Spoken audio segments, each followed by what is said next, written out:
एक बार मुल्ला नसीरुद्दीन के गांव में एक राजा आया। उसने नसीरुद्दीन की चतुराई और हास्य की बहुत चर्चा सुनी थी और उसे खुद देखना चाहता था। राजा ने नसीरुद्दीन को दरबार में बुलाया और उसकी बुद्धिमानी को परखने का निश्चय किया। राजा ने सोचा कि वह नसीरुद्दीन से ऐसा सवाल करेगा कि वह उत्तर न दे पाए और उसके सामने हार मान जाए। पहली चुनौती, सबकी पसंद का खाना। राजा ने कहा, नसीरुद्दीन, तुम्हें आज मेरे दरबार में ऐसा खाना बनाकर लाना होगा जो हर किसी को पसंद आए। अगर तुम इसमें सफल हो गए तो तुम्हें बड़ा इनाम मिलेगा।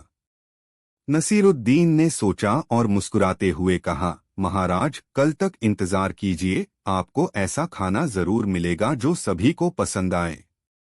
अगले दिन नसीरुद्दीन एक खाली थाली लेकर राजा के दरबार में पहुंचा। राजा हैरान हुआ और बोला, यह क्या मजाक है नसीरुद्दीन? यह तो खाली थाली है। नसीरुद्दीन ने गंभीरता से जवाब दिया, महाराज, मैं आपसे एक सवाल पूछना चाहता हूँ। क्या आपने कभी सोचा है कि भूख में स्वाद का असली आनंद कैसा होता है?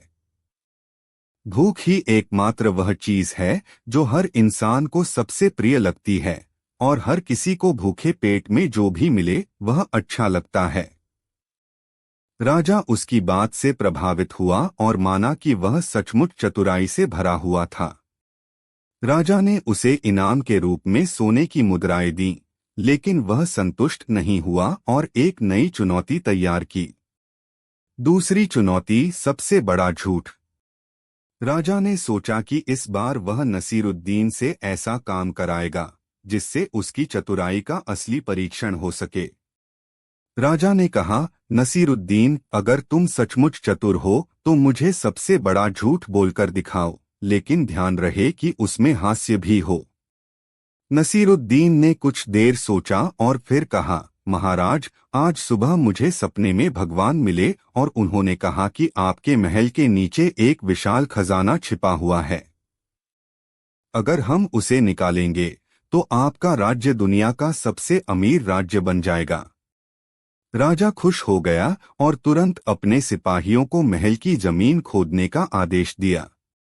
कई घंटे बीत गए, लेकिन कुछ नहीं मिला। तब राजा को एहसास हुआ कि नसीरुद्दीन उसे चतुराई से मूर्ख बना रहा है। नसीरुद्दीन हंसते हुए बोला, महाराज, यही तो आपका इनाम था। आपने कहा था कि मैं सबसे बड़ा झूठ बोलूं और उसमें हास्य भी हो। राजा नसीरुद्दीन की बुद्धिमानी पर मुस्कुराया और कहा, तुम सच में अद्भुत हो नसीरुद्दीन। तुम्हारी चतुराई के सामने कोई नहीं टिक सकता। अंतिम मोड़।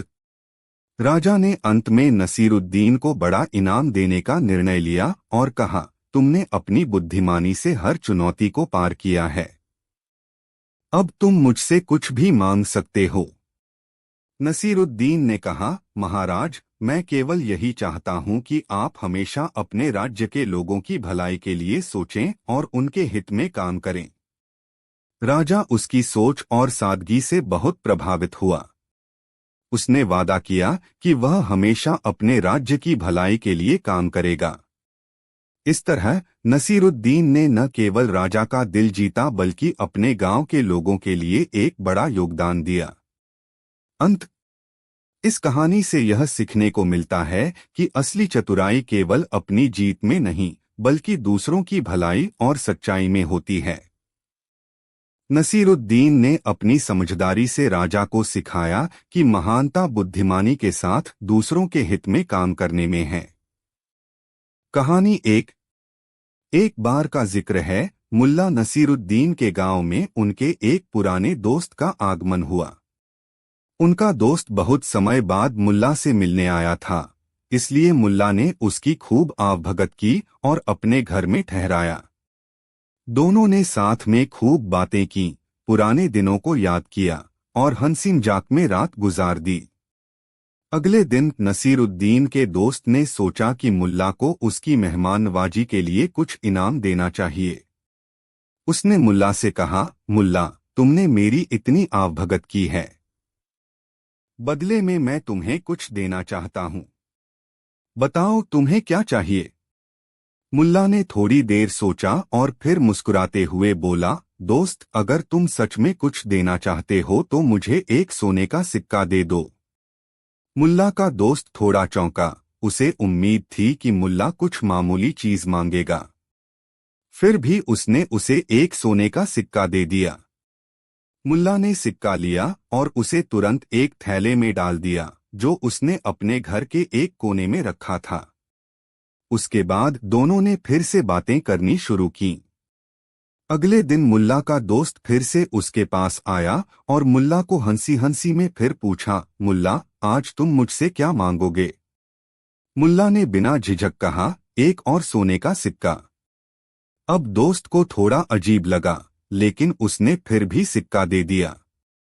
मुल्ला ने इसे भी अपने थैले में डाल दिया। ऐसे ही कुछ दिनों तक चलता रहा और मुल्ला का दोस्त हर दिन उसे एक सोने का सिक्का देता रहा। धीरे धीरे उसका दोस्त इस आदत से तंग आ गया और उसने मुल्ला से इसका कारण पूछा। उसने मुल्ला से पूछा, मुल्ला, आखिर तुम हर दिन मुझसे एक सोने का सिक्का क्यों मांगते हो? मुल्ला मुस्कुराते हुए बोला, दोस्त, तुम मेरी बहुत तारीफ करते थे कि मैं तुम्हारा सच्चा दोस्त हूँ और हमेशा तुम्हारा ख्याल रखता हूँ। लेकिन मैंने सोचा कि असल दोस्त वही है जो मुश्किल वक्त में भी तुम्हारा साथ दे। अगर तुम सच में मेरा सच्चा दोस्त हो तो तुम बिना किसी झिझक के मेरी हर जरूरत को पूरा करोगे। लेकिन यह भी जान लो कि दोस्ती में ना सिर्फ देना है बल्कि समझना भी है कि कब रुकना चाहिए। मुल्ला के दोस्त को मुल्ला की चतुराई और उसकी सिखावन समझ आ गई। उसने मुल्ला से माफी मांगी और कहा, तुम सच में एक सच्चे दोस्त हो जो मुझे समझा सकता है कि असल दोस्ती क्या है। अंत।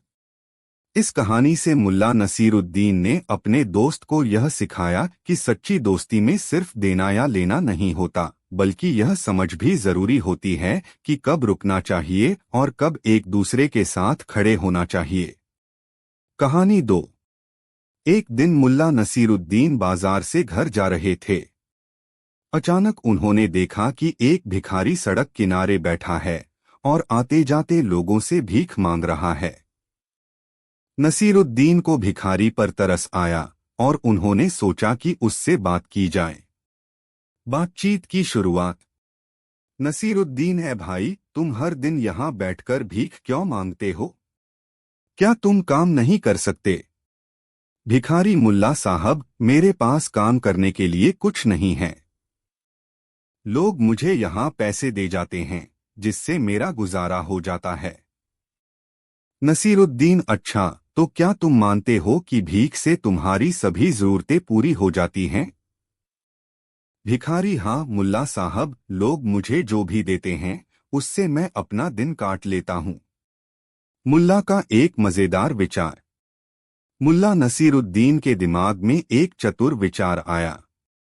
उन्होंने भिखारी से कहा, अच्छा, तो क्या तुम चाहोगे कि मैं तुम्हें कुछ ऐसा बताऊं जिससे तुम्हें भीख मांगने की जरूरत ही न पड़े? भिखारी ने उत्सुकता से सिर हिलाया और बोला, बिल्कुल मुल्ला साहब, अगर ऐसा हो सकता है तो मुझे खुशी होगी। मुल्ला की सलाह। नसीरुद्दीन ने भिखारी को कहा, ठीक है, अब तुम ऐसा करो कि रोज सुबह यहाँ बैठने के बजाय मेरे घर के पास आओ। मैं तुम्हें रोज एक सिक्का दूंगा, लेकिन एक शर्त है, तुम्हें मेरा हर आदेश मानना होगा। भिखारी मान गया और अगले दिन सुबह वह नसीरुद्दीन के घर पहुंच गया। मुल्ला ने उसे एक सिक्का दिया और कहा, अब जाओ और बाजार में फल बेचने वालों से मिलो। वहां जाकर उनसे काम मांगो। अगर वे तुम्हें काम दें तो करना, और अगर न दें तो वापस आ जाना। भिखारी ने वैसा ही किया।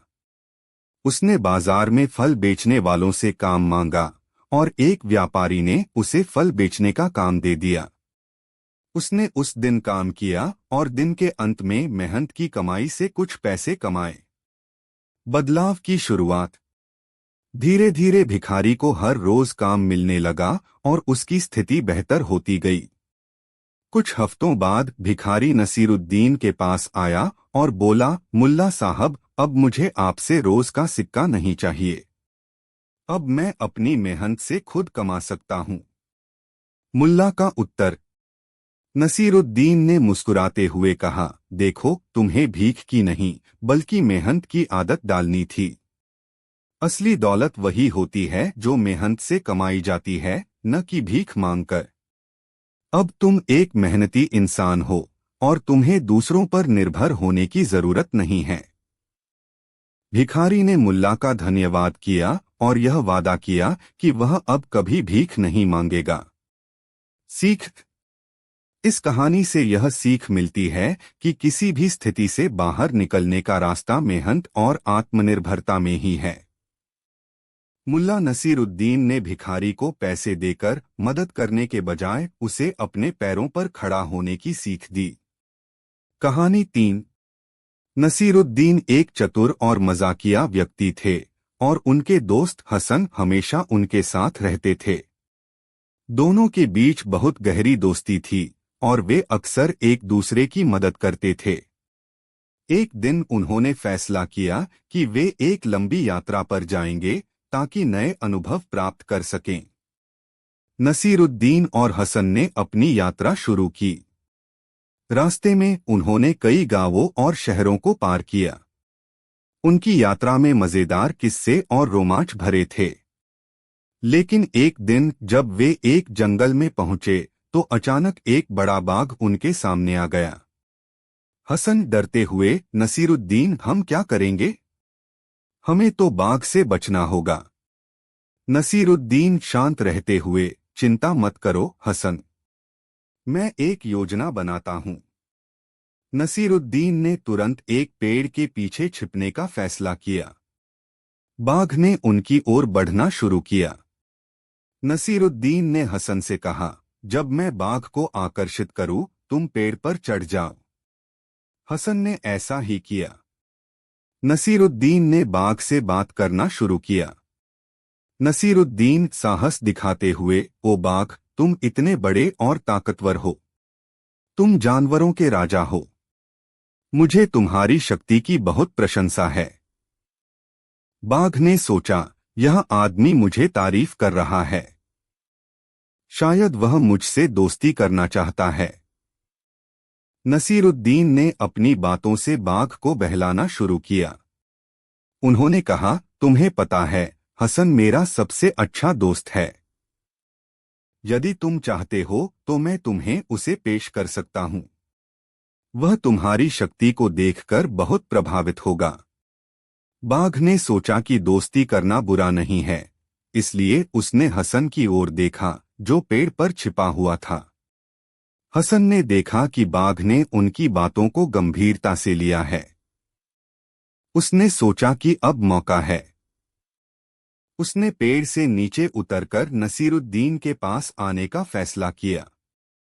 हसन डरते हुए, नसीरुद्दीन, तुमने बाघ से दोस्ती कर ली? नसीरुद्दीन हंसते हुए, नहीं, मैंने उसे बस अपनी चतुराई से भटकाया है। अब हमें यहां से निकलना होगा। दोनों ने बाघ को और कुछ ना कहकर वहां से भागने का फैसला किया। बाघ ने देखा कि नसीरुद्दीन और हसन दोनों भाग रहे हैं। वह उन पर हमला नहीं कर पाया। दोनों दोस्त जंगल से बाहर निकलने में सफल रहे और वापस अपने गांव लौट आए। सीख। जब वे गांव पहुंचे तो नसीरुद्दीन ने कहा, देखो हसन, चतुराई और बुद्धिमानी से किसी भी मुश्किल से बचा जा सकता है। हमें हमेशा अपने दिमाग का उपयोग करना चाहिए। इस तरह नसीरुद्दीन और हसन ने न केवल अपनी दोस्ती को मजबूत किया बल्कि एक दूसरे के साहस और बुद्धिमानी को भी पहचाना। इस कहानी से यह सीखने को मिलता है कि अच्छे दोस्तों के साथ मिलकर हर चुनौती का सामना किया जा सकता है और चतुराई हमेशा किसी समस्या का समाधान निकालने में मदद करती है। कहानी 4। एक बार की बात है, मुल्ला नसीरुद्दीन के गांव में एक दुश्मन सेना ने हमला कर दिया। उस सेना का सेनापति बहुत ही कठोर और चालाक था। वह नसीरुद्दीन की चतुराई के बारे में सुन चुका था और जानता था कि उसे हराना आसान नहीं होगा। लेकिन उसने ठान लिया कि किसी भी तरह से वह नसीरुद्दीन को मात देकर गांव पर कब्जा कर लेगा। दुश्मन का हमला और नसीरुद्दीन का जवाब। गांव वालों को दुश्मन सेना के आने की खबर मिली तो सब डर गए। गांव के बुजुर्गों ने सलाह दी कि मुल्ला नसीरुद्दीन से मदद मांगी जाए। सब लोग उनके पास पहुंचे और दुश्मन सेना से बचाने की विनती की। नसीरुद्दीन ने कुछ सोचकर मुस्कुराते हुए कहा, डरने की जरूरत नहीं है। मैं एक योजना बनाऊंगा और हमारे दुश्मनों को अपने ही जाल में फंसा दूंगा। योजना का आरंभ। नसीरुद्दीन ने गांव वालों से कहा कि वे दुश्मन सेना के सामने कमजोर और भयभीत दिखें। सभी लोग गांव के मुख्य द्वार पर झुके हुए सिर और घबराहट भरे चेहरे के साथ खड़े हो गए। जैसे ही दुश्मन सेना गांव के करीब पहुंची, नसीरुद्दीन ने एक संदेश भेजा कि वह सेना के सेनापति से बातचीत करना चाहता है। सेनापति को नसीरुद्दीन की चाल पर संदेह था, लेकिन उसने सोचा कि इस मौके पर नसीरुद्दीन की चालाकी को तोड़ना आसान रहेगा।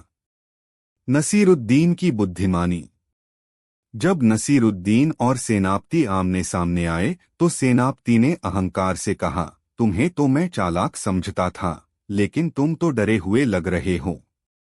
क्या अब समझ में आ गया कि मुझसे बड़ा कोई नहीं है? नसीरुद्दीन ने शांतिपूर्वक कहा, सच में महाराज, आपकी ताकत और बुद्धिमानी का जवाब नहीं। मैंने सुना है कि आप ऐसे व्यक्ति हैं जो किसी भी चुनौती को तुरंत स्वीकार कर लेते हैं। सेनापति ने गर्व से कहा, बिल्कुल। कोई भी चुनौती हो, मैं हमेशा तैयार हूं। तब नसीरुद्दीन ने कहा, तो एक आखिरी चुनौती स्वीकार कीजिए। अगर आप इसे पूरा कर लेते हैं तो हम बिना लड़े ही हार मान लेंगे। लेकिन अगर आप हार गए तो आपको हमारी रक्षा करने का वचन देना होगा। चुनौती का रहस्य। सेनापति ने चुनौती स्वीकार कर ली और नसीरुद्दीन ने मुस्कुराते हुए कहा, हम दोनों एक ऊंचे पहाड़ की चोटी पर चढ़ेंगे। जो पहले चोटी पर पहुंचेगा वह विजेता होगा। लेकिन चोटी पर पहुंचने के बाद उसे बिना सोचे समझे नीचे छलांग लगानी होगी। सेनापति सोच में पड़ गया, लेकिन उसने अपनी प्रतिष्ठा के चलते चुनौती स्वीकार कर ली। दोनों पहाड़ की चोटी की ओर बढ़ने लगे। नसीरुद्दीन धीरे धीरे ऊपर चढ़ते रहे, जबकि सेनापति जल्दबाजी में तेजी से ऊपर पहुंच गया। चोटी पर पहुंचने के बाद सेनापति को याद आया कि उसे नीचे छलांग लगानी होगी। सेनापति सोच में पड़ गया, अगर मैं छलांग लगाऊंगा तो निश्चित ही मेरी जान चली जाएगी। उसने नसीरुद्दीन की ओर देखा और कहा, मुझे यह चुनौती रद्द करनी होगी। तब नसीरुद्दीन ने मुस्कुराते हुए कहा, महाराज, असली जीत वही होती है जो बिना किसी को नुकसान पहुंचाए हासिल की जाए। आपने इस चुनौती में हार मान ली है, अब वादा निभाने की बारी आपकी है। अंत। सेनापति ने नसीरुद्दीन की बुद्धिमानी को मानते हुए गांव पर हमला करने का विचार त्याग दिया और अपने सैनिकों को पीछे हटने का आदेश दिया। इस तरह नसीरुद्दीन ने अपनी समझदारी से गांव को बचा लिया। इस कहानी से यह सीखने को मिलता है कि सच्ची जीत कभी कभी बुद्धिमानी और संयम से ही पाई जाती है, न कि केवल ताकत से। कहानी 5। एक बार की बात है, नसीरुद्दीन एक गांव से गुजर रहे थे। गर्मी का मौसम था और वह थक गए थे। तभी उन्हें एक भिखारी सड़क पर बैठे हुए दिखाई दिया। भिखारी के कपड़े फटे पुराने थे और उसका चेहरा गरीबी और भूख की कहानी बयां कर रहा था।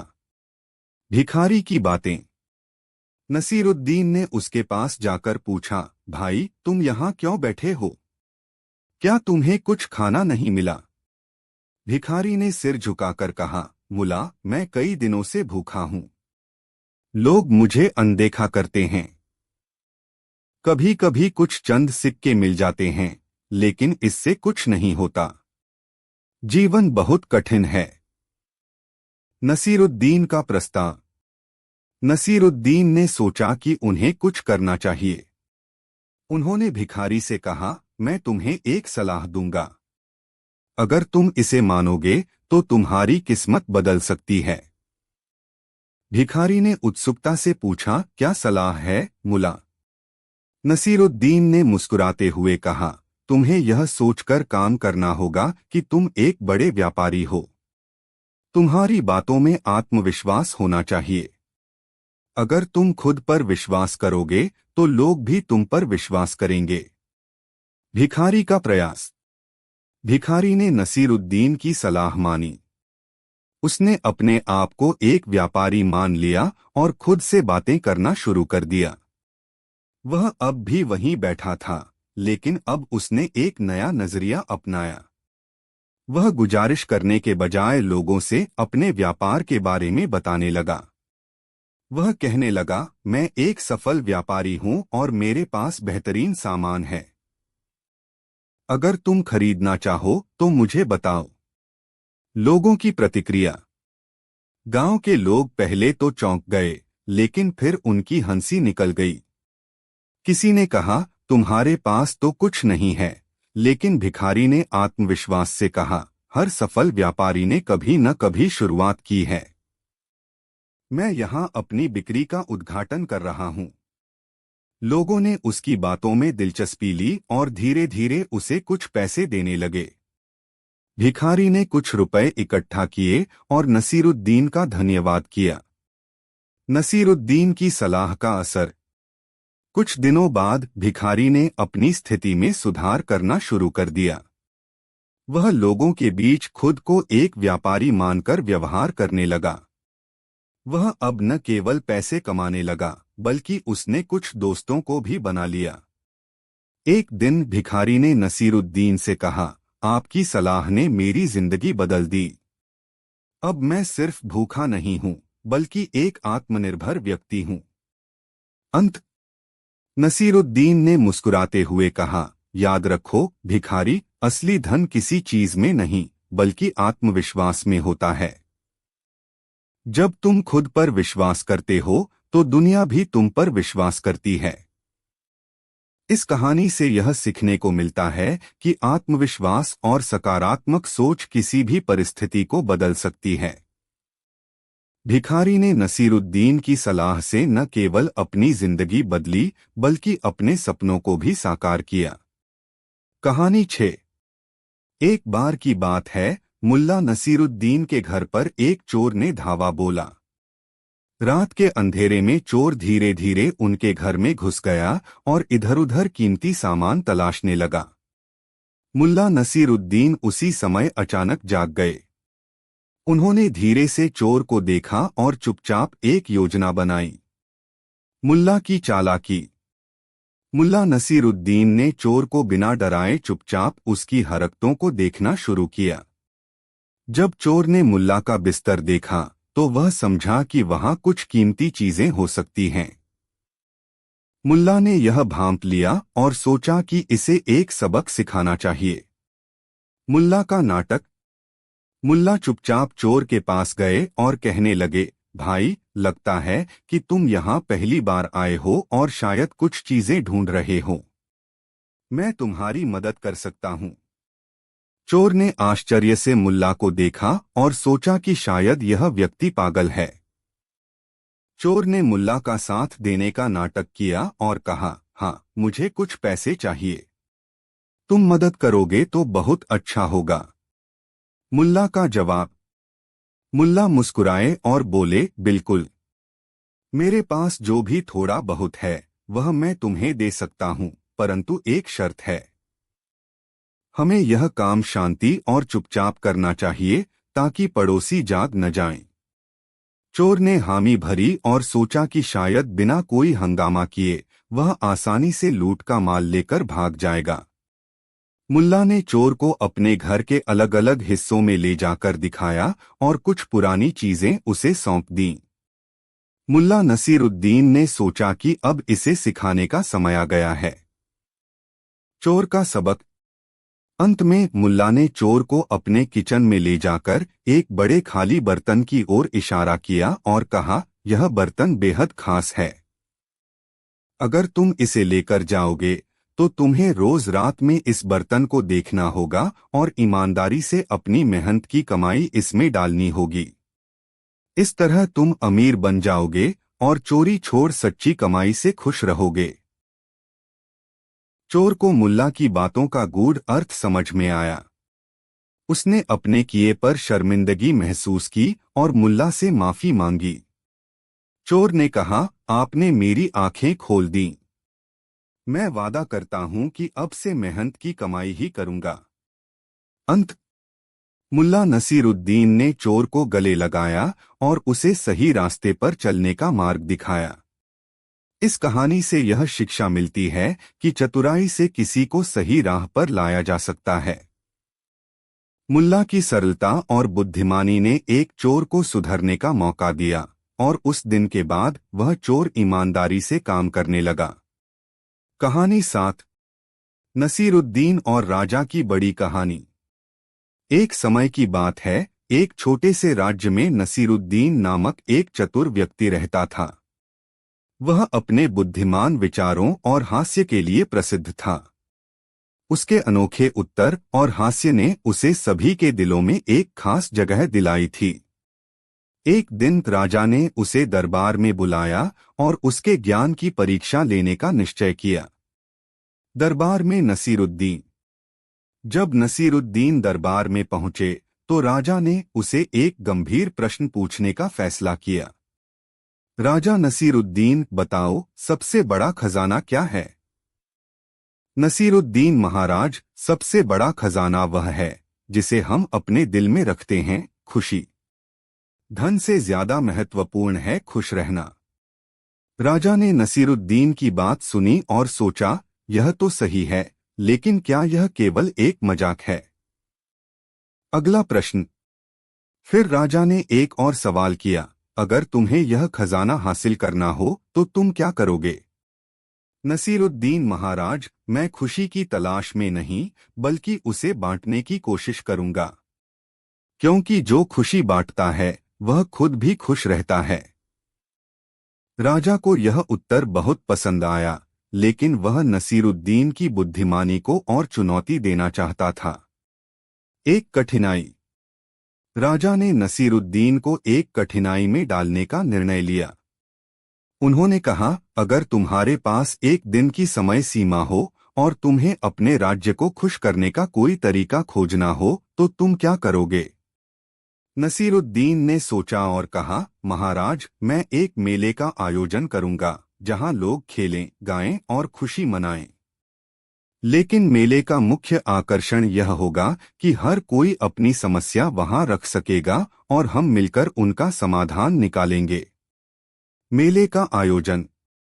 राजा ने नसीरुद्दीन की योजना को मंजूरी दी और राज्य में एक बड़ा मेला आयोजित किया गया। मेले में लोग आए और अपने दुखों को बांटने के लिए एकत्रित हुए। नसीरुद्दीन ने सभी समस्याओं को ध्यान से सुना और उन पर हंसते हंसते समाधान प्रस्तुत किए।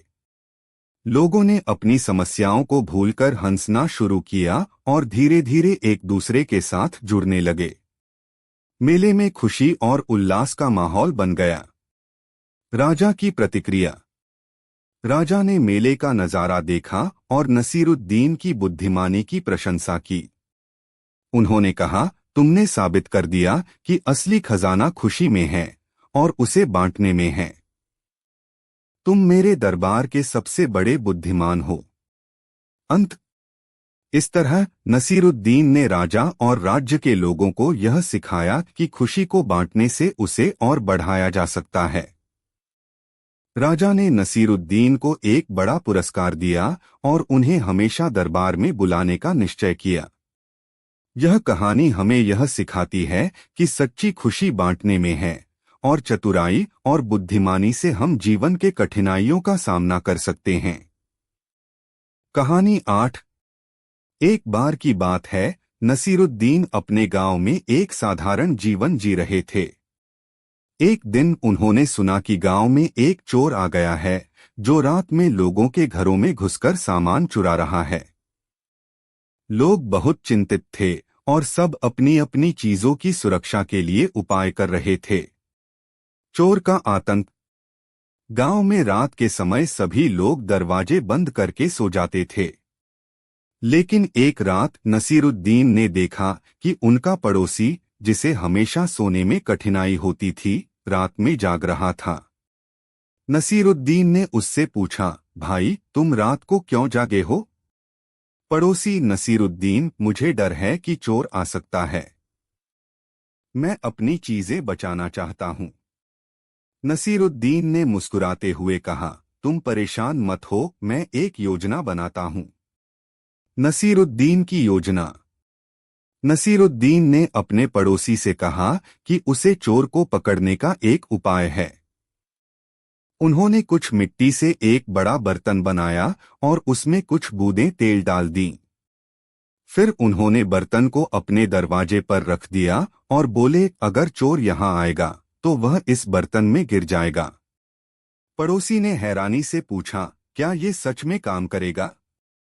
नसीरुद्दीन, बिल्कुल, लेकिन तुम्हें सोना पड़ेगा। यदि तुम जागते रहोगे तो चोर आएगा और तुम्हारी नींद खराब कर देगा। चोर की दस्तक। रात के कुछ घंटे बाद चोर गांव में आया।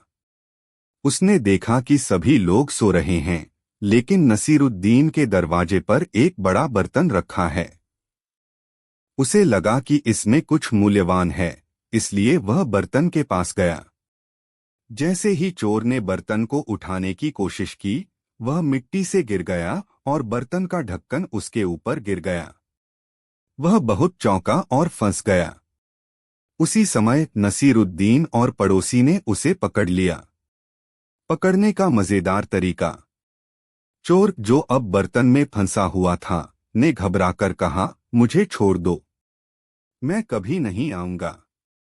नसीरुद्दीन ने मुस्कुराते हुए कहा, तुम्हें पता है चोर, तुम्हारी गलती यह है कि तुमने मेरे पड़ोसी के घर की सुरक्षा को कमजोर समझा। अब तुम्हें अपनी सजा भुगतनी होगी। अंत। गांव वालों ने चोर को पकड़ लिया और उसे सजा दी। नसीरुद्दीन ने सभी को बताया कि सच्चा साहस और बुद्धिमानी से हर समस्या का समाधान हो सकता है। इस घटना के बाद नसीरुद्दीन को गांव का नायक माना गया। उन्होंने साबित कर दिया कि कभी-कभी हंसी और चतुराई से कठिनाइयों का सामना किया जा सकता है। इस कहानी से हमें यह सीख मिलती है कि स्थिति चाहे कितनी भी मुश्किल क्यों न हो, सच्ची बुद्धिमानी और चतुराई से हर समस्या का समाधान संभव है। कहानी 9। एक दिन की बात है, मुल्ला नसीरुद्दीन अपने गधे के साथ बाजार जा रहे थे। रास्ते में लोग उन्हें देखकर मुस्कुराते और कुछ लोग मजाक भी उड़ाते थे, क्योंकि नसीरुद्दीन का गधा थोड़ा अजीब था, वो बहुत जिद्दी और सुस्त था। लेकिन नसीरुद्दीन को अपने गधे से बहुत लगाव था और उसने उसके साथ कई मजेदार अनुभव साझा किए थे। नसीरुद्दीन और गधा। रास्ते में एक आदमी ने नसीरुद्दीन से कहा, मुल्ला जी, आपके गधे की चाल देखिए, ये तो बहुत सुस्त है। ऐसे सुस्त गधे के साथ आप कैसे सफर करते हैं? नसीरुद्दीन मुस्कुराते हुए बोले, भाई, ये सुस्त नहीं है, बल्कि बहुत समझदार है। ये तभी चलता है जब इसे सही दिशा में जाना होता है। लोग हंसने लगे, लेकिन नसीरुद्दीन की बात में गहरी बात थी। पहली घटना। कुछ दूर चलते हुए नसीरुद्दीन को एक पहाड़ी के पास रुकना पड़ा। गधा अचानक रुक गया और आगे बढ़ने से मना करने लगा। नसीरुद्दीन ने उसे खींचने की कोशिश की, लेकिन गधा टस से मस नहीं हुआ।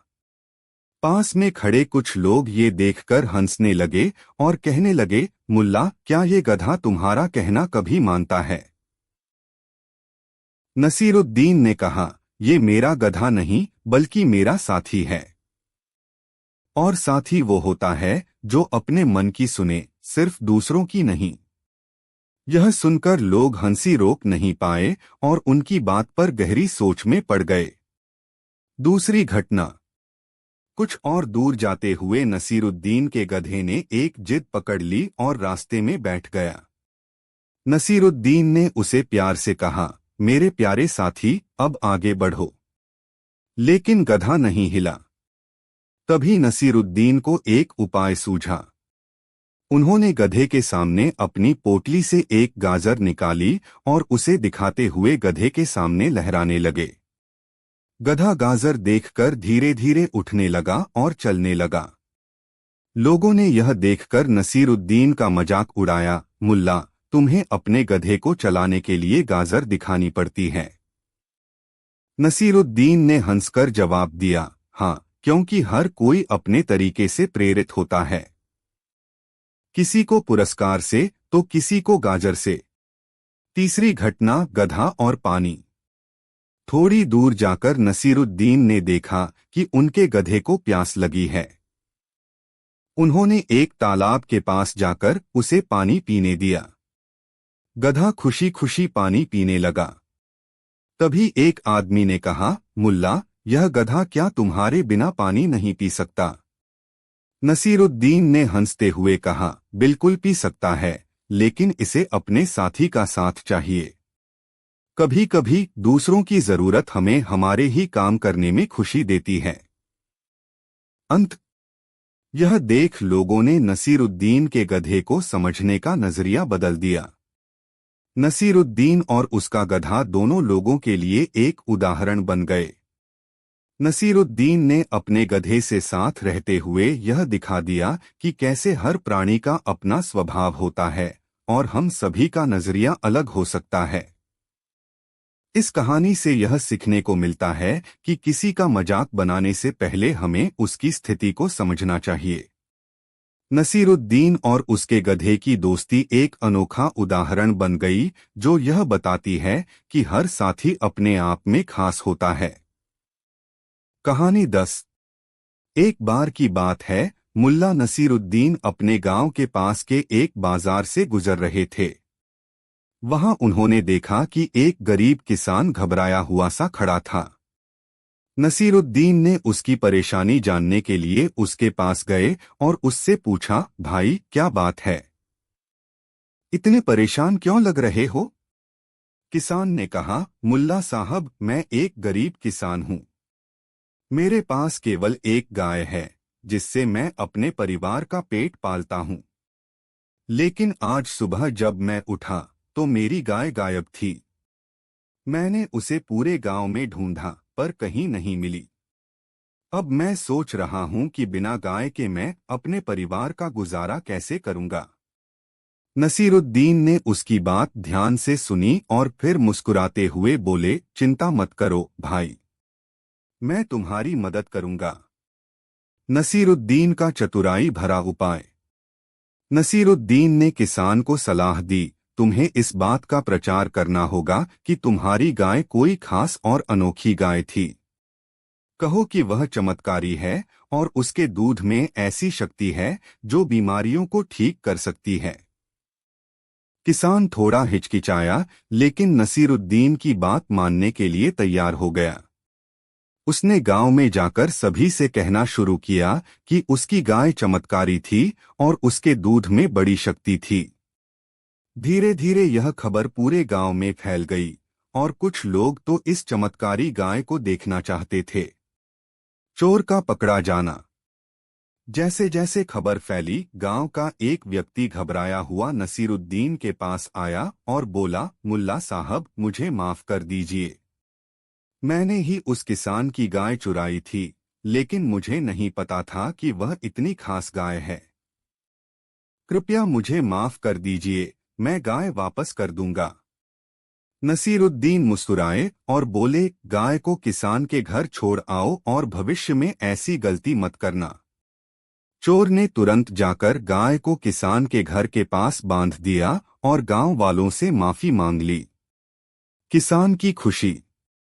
अगले दिन जब किसान ने अपनी गाय को वापस पाया तो वह बहुत खुश हुआ।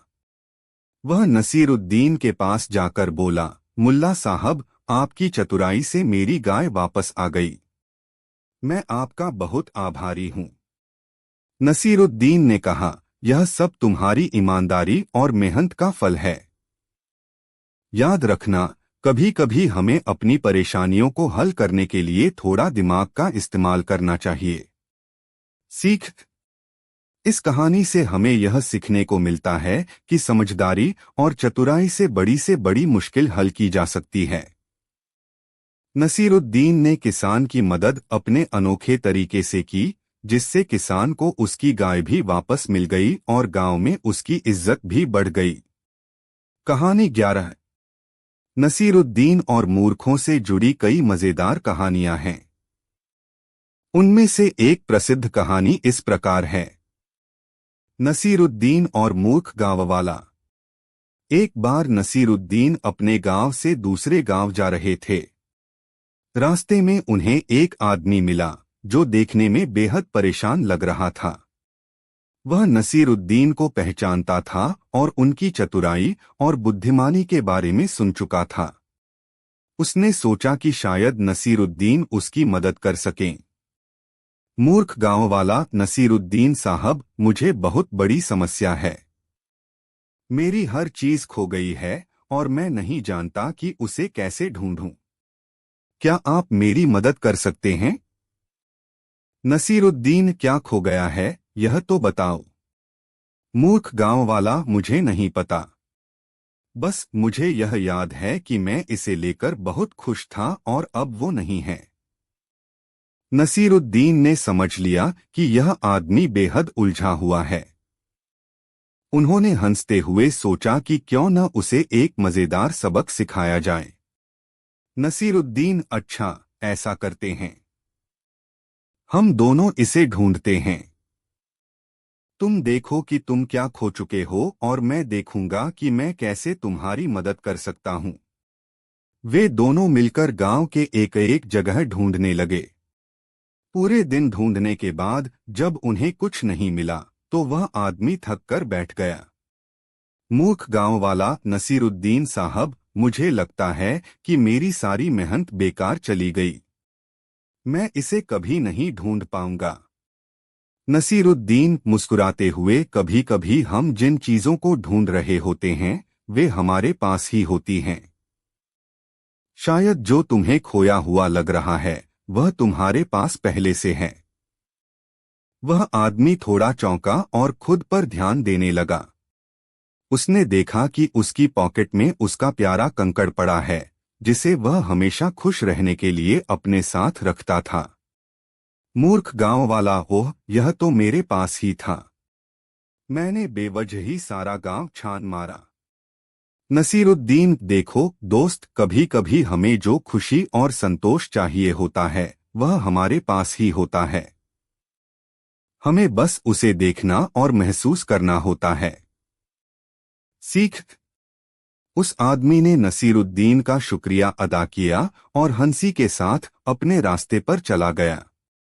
नसीरुद्दीन की इस कहानी का संदेश था कि अक्सर हम खुशी और संतोष को दूर दूर में ढूंढते हैं, जबकि वह हमारे पास ही होती है।